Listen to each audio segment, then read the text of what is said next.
சாந்தி. 4/4/2024 முரளியில் இருந்தான ஸ்லோகம். உங்கள் சரீர வடிவத்தில் அன்பு வெளிப்படும் போது தந்தை பிரம்மாவுக்கு சமமாகுகின்றீர்கள்.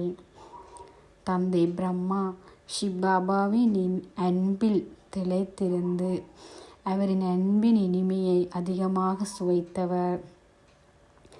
தனக்குள் உள்ளெடுத்த அத்தகைய அன்பை தந்தை பிரம்மா குழந்தைகளுக்கு தனது சரீர வடிவத்தில் வழங்கினார். இதற்காக தந்தை பிரம்மா தன்னிடமுள்ள அனைத்தையும் பாபாவுக்கு முழுமையாக அர்ப்பணித்தார். தனது மனம், சரீரம், செல்வம் அனைத்தையும் தந்தையிடம் அர்ப்பணித்து அவரிடமிருந்து முழுமையான அன்பை பெற்றார். அவ்வாறே நாங்களும் எமது சரீரத்தின் மூலமாக அத்தகைய அன்பை இனிய ஆத்மாக்களுக்கு வழங்கும் போது நாம் தந்தை பிரம்மாவுக்கு சமமாகின்றோம். எமது வார்த்தைகள், செயல்கள் மூலம் எம்மால் அன்பினை வெளிப்படுத்த முடியும்.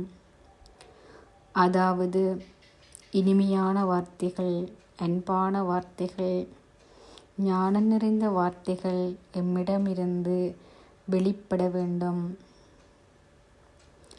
அத்துடன் நமது செயற்பாடுகள், நமது நடைமுறை வாழ்க்கை மற்றவர்களுக்கு அன்பினை வழங்கக்கூடியதாக இருக்க வேண்டும். நாம் எவ்வளவுக்கு அதிகமாக அன்பு சக்தியை பாபாவிடமிருந்து பெற்று எம்மை நிறைக்கிறோமோ அந்தளவுக்கு எம்மால் மற்றவர்களுக்கும் அன்பினை பகிர்ந்தளிக்க முடியும். இதற்கு நாம் அவரை அதிகளவு நினைவு செய்ய வேண்டும். எமக்குள் அன்பு நிறைந்திருக்கும் போது அது எமது திருஷ்டி மூலமாக வெளிப்படும். எமது திருஷ்டி அன்பு நிறைந்ததாக இருக்கும். எமக்கு முன்வரும் பல ஆத்மாக்கள் எம்மிடமிருந்து அந்த அன்பு சக்தியை உணரக்கூடியதாக இருக்கும்.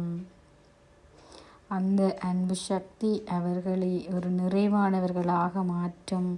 அவர்களின் துன்பங்களையும் வேதனைகளையும் அகற்றக்கூடியதாக இருக்கும். பிரம்ம பாபா ஆத்ம உணர்வு பயிற்சியை ஆழமாக தாரணை செய்திருந்தார். இதனால் அவரால் எப்போதும் ஒரு அன்பான ஸ்திதியை கொண்டிருக்க முடிந்தது. ஆத்ம உணர்வு ஸ்திதி என்பது எமது அன்பு சக்தியை வெளிப்படுத்துவதற்கு அடிப்படையாக இருக்கும். ஓம் சாந்தி.